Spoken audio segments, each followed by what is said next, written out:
Nakapagsagawa na ng ocular inspection ng Board of Inquiry sa lugar na pinangyarihan ng bakbakan ng PNP SAF Commandos at Moro Islamic Liberation Front o MILF sa Mamasapano, Maguindanao. Mula sa Sinsuat, Maguindanao, itong balita ni Dante Amento live. Go ahead, Dante. Magandang gabi, Attorney Reg. Dumating kaninang tanghali sa Mamasapano Clash site ang 6 na miyembro ng PNP Board of Inquiry sa pangunguna ni CIDG Chief Police Director Benjamin Magalong.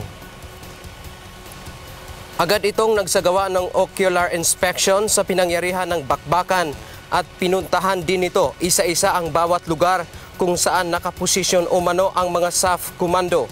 Hindi naman pinuntahan ng BOI ang lugar kung saan nagtago si Marwan dahil teritoryo umano ito ng BIFF. Ayon kay General Magalong, pangunahing dahilan ng kanilang personal na pagpunta sa lugar ay ma-establish ang mga naging pagkilos ng SAF Commandos sa operasyon tulad ng kapaligiran, partikular ang sinasabing challenging terrain ng lugar.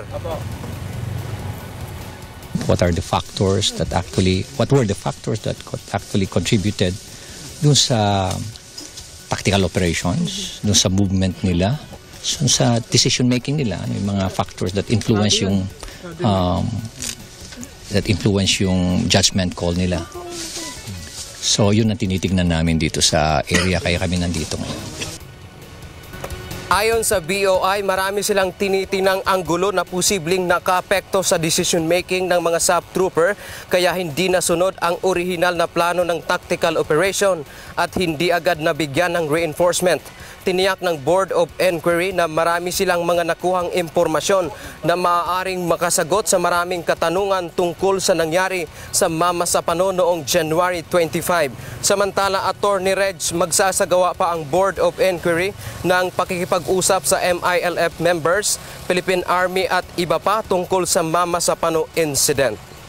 Attorney Reg, sa Biyernes naman ay inaasahan nga natin ang Department of Justice sa pangunguna ni Secretary De Lima na magsasagawa naman ng ocular inspection doon sa area.